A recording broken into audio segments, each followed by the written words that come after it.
நம்ம அரசியல் பற்றி வீடியோ போட்டால் பெருசாக வியூவே பொறுத்தல. எனக்கு தேவை ஒரு 100 பேர் பார்த்துட்டாங்கன்னா போதும். ஒரு 500 சப்ஸ்கிரைபர் பக்கத்தில் 490 சில்லற சப்ஸ்கிரைபர் இருக்கிறீங்க.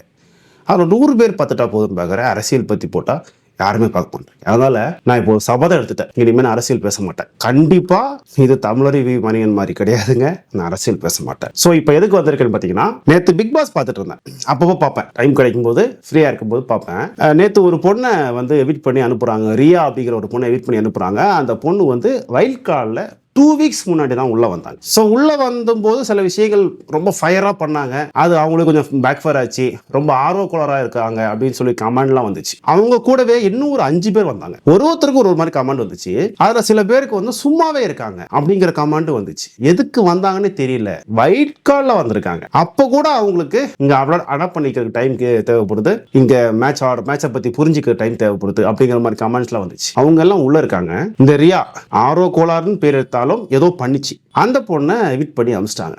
நிஜமாவே இந்த பிக் பாஸ் மற்ற பிக் பாஸ்லாம் நான் பார்த்ததே கிடையாது. ஒரு சிங் கூட பார்த்தது கிடையாது. தமிழ் பிக் பாஸ் மட்டும் அப்பப்போ பார்ப்பேன். இந்த பிக் பாஸ் நிஜமாவே மக்கள் ஓட் பண்ணி தான் வெளியே அனுப்புறாங்களா அப்படிங்கிற டவுட் எனக்கு பெருசா இருக்கு. மக்கள் ஓட் பண்ணி அனுப்புறாங்க அப்படின்னா மக்கள் யாருக்கு ஓட் பண்ணுவாங்க? பிடிச்சவங்களுக்கு மட்டும்தான் ஓட் பண்ணுவாங்க. ஓகேவா? அப்ப ரியாவை யாருக்குமே பிடிக்கலையா?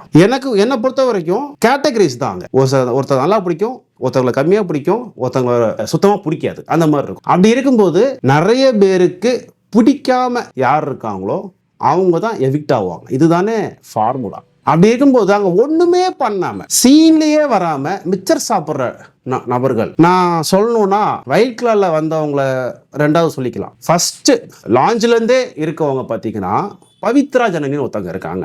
மிச்சர் மட்டும் தான் திங்கிறாங்க. எப்பவாவது ஏதாச்சும் நான் எனக்கு ஒரு இடம் கிடைக்குது, நான் பூரணும் அப்படின்னு சொல்லிட்டு சண்டைக்கு வர மாதிரி ட்ரை பண்றாங்க. அந்த சண்டையை அவங்களுக்கு முடிக்க கூட தெரியல. ஏன் சண்டை அப்படின்னு சொல்றேன்னா, அவங்களுக்கு வேற எதுவும் அவங்க பண்ண மாட்டாங்க. சும்மா நடக்கிறாங்க, சும்மா உட்காந்து பார்த்துட்டு இருக்கிறாங்க, சும்மா யார்ட்டையாவது பேசுறாங்க, சண்டை போடுறாங்க.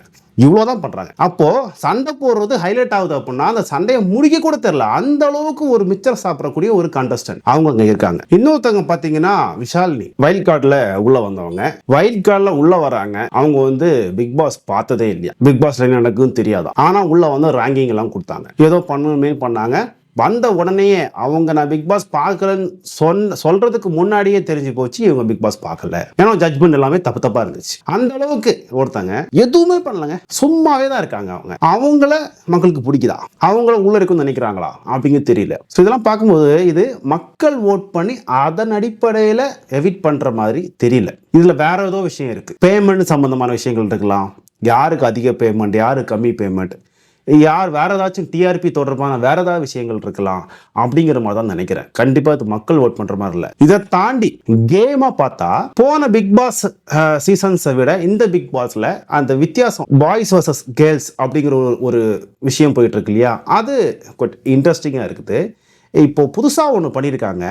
இந்த வாரத்துல இருந்து இதுவரைக்கும் பாய்ஸ் இருந்த இடம் கேர்ள்ஸுக்கும், கேர்ள்ஸ் இருந்த இடம் பாய்ஸுக்கும் மாத்திருக்காங்க. ஆக்சுவலா இந்த இன்டர்சேஞ்சை நான் எதிர்பார்க்கல. நான் என்ன எதிர்பார்த்தேன் அப்படின்னா, திடீர்னு ஒரு நாள் நடுவில் இருக்கிற கோட்டை எடுத்துட்டு இனிமே வீடு ஒன்று, இனிமே டீம் பிளே கிடையாது, இண்டிவிஜுவல் கேம் அப்படின்னு சொல்லிட்டு பிக் பாஸ் சொல்லுவாரு அப்படின்னு சொல்லி நான் எதிர்பார்த்தேன். ஏன் அப்படின்னா முன்னாடி சீசன்ல எல்லாமே திரும்ப திரும்ப திரும்ப திரும்ப பிக் பாஸும் சரி ஆண்டவரும் சொல்லி சொல்லிட்டு இருந்த விஷயம் என்ன அப்படின்னா, இது ஒரு இண்டிவிஜுவல் கேம், இது குரூப் கேம் கிடையாது, குரூப்பா ஆடாதீங்க, குரூப்பிசம் பண்ணாதீங்க, ஃப்ரெண்ட்ஷிப்புக்காக எதையும் விட்டு கொடுக்காதீங்க, இன்னொருத்தருக்காக நீங்க கேம் ஆடாதீங்க, இப்படிங்கிற மாதிரி வார்த்தைகள் வந்துகிட்டே இருக்கும். எல்லா வீக்கெண்ட் எபிசோட்லயும் ஆண்டவர் சொல்லுவாரு, அப்பப்ப பிக் பாஸும் சொல்லுவாரு. ஆனா இந்த பிக் பாஸ் சீசன் 8ல மட்டும் வீட்டை ரெண்டா பிரிச்சு பாய்ஸ் டீம் கேர்ள்ஸ் டீம் குரூப்பா ஆடுங்க அப்படின்னு சொல்றது வித்தியாசமான புதுசான விஷயம் அது. ஸோ இது வந்து ஃபுல் சீசனும் இது இப்படியே கண்டினியூ ஆகாது அப்படிங்கிறது என்னோட ஒப்பீனியனா இருக்குது.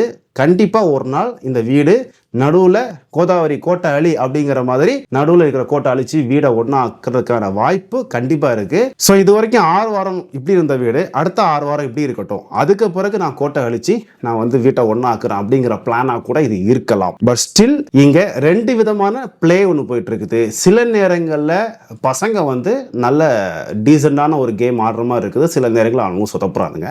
பெண்கள் அணியில சத்தம் மட்டுமே அதிகமா இருக்கிற மாதிரி எனக்கு ஒரு ஃபீல் இருக்குது. உங்களுக்கு எப்படி இருக்குன்னு தெரியல. ஏதாவது கமெண்ட்ல சொல்லணும்னா சொல்லுங்க. யாரும் கமெண்ட் பண்ண மாட்டீங்க, கமெண்ட்லயும் சொல்லுங்க. ஸோ இன்ட்ராக்ட் பண்ண தான் நமக்கும் ஒரு ஐடியா கிடைக்கும். ஸோ இதெல்லாம் பார்க்கும்போது என்ன கேட்டா டீமா இங்க பசங்க தான் கொஞ்சம் டாமினேட் பண்ற மாதிரி இருக்குது. டீமா பார்க்கும்போது பொண்ணுங்க வந்து கொஞ்சம் டவுனா இருக்கிற மாதிரி தான் தெரியுது. பட் பொண்ணுங்க கிட்ட இண்டிவிஜுவல் பிளேயரா பார்த்தோம் அப்படின்னா அங்க வந்து ஜாக்லின் ஒரு நல்ல பிளேயரா இருக்காங்க. ஆனந்தி கொஞ்சம் அப்படி இப்படி இருக்காங்க. அவங்க வந்து பேசுறது விஷயங்கள் டிசிஷன் மேக்கிங்ல எல்லாம் நல்லா இருக்குது. ஆனா அவங்களுடைய கேம் பிளே அந்த டாஸ்க் அப்படி வரும்போது அவங்க கொஞ்சம் பதுங்கிடுறாங்க. பின்னாடி டாஸ்க்ல வந்து முன்ன வர மாட்டேங்க, கொஞ்சம் எஸ்கேப் ஆகுற மாதிரி தெரியுது. அவங்களுக்கு கொஞ்சம் ரிஸ்கியான விஷயங்கள் வரும்போது எல்லாமே வந்து கொஞ்சம் எஸ்கேப் ஆகுற மாதிரி தெரியுது. சௌந்தர்யா என்ன பண்றதே தெரியாம ஏதோ பண்ணணுமே அப்படிங்கிறதுக்காக கடந்த 2 வாரம் ஏதோ பண்ணிட்டு இருக்காங்க. சிலது கிளிக் ஆகுது, சிலது கிளிக் ஆகல. இப்போ அவங்க திட்டு வர வாங்கியிருக்காங்க போன நேற்றைய எபிசோட்ல விஜய் சேதுபதி கிட்ட இருந்து. ஸோ இந்த வாரம் அவங்க எப்படி ரியாக்ட் பண்ண போறாங்க அப்படிங்கிறது நமக்கு தெரியல. ஸோ தர்சிகா நிஜமாவே ஃபேண்டாஸ்டிக் கண்டஸ்டன்ட். பட் கொஞ்சம் அப்படியே மங்குற மாதிரி இருக்குது. அவங்களுடைய பெர்ஃபார்மன்ஸ் கொஞ்சம் குறையிற மாதிரி இருக்குது. இந்த வாரத்துல இருந்து மேபி அவங்களுக்கு இந்த டாஸ்க் கொடுக்குற விஷயங்கள் வீடு இந்த பக்கம் கை மாறிச்சு, உங்களுக்கு இன்னும் கொஞ்சம் பலம் கிடைச்சிருக்கு அப்படிங்கிற பட்சத்தில் சில விஷயங்கள் மாறலாம்.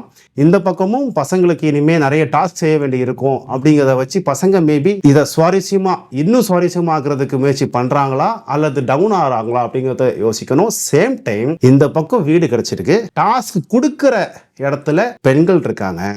எனக்கு என்ன இதுல ஒரு சின்ன சந்தேகம் அப்படின்னா, டாஸ்க் கொடுக்கறதுல ஒரு சுவாரஸ்யம் இருக்கு. டாஸ்கை சுவாரஸ்யமா கொடுக்கணும். அதை ஓரளவுக்கு பசங்க நல்லா இன்ட்ரெஸ்டிங்கா நிறைய இடங்கள சொதப்பினாங்க. பட் இன்ட்ரெஸ்டிங்கான டாஸ்க் நிறைய கொடுத்தாங்க. இப்போ போன வாரம் கூட ஒரு பாலை தலையில தட்டி அந்த பால் வேற எங்க போய் விழுதோ அங்கிருந்து தட்டி இன்னொருத்துக்கு கொண்டு போகணும். இதெல்லாம் கொஞ்சம் வித்தியாசமா யோசிச்ச டாஸ்க் தான்.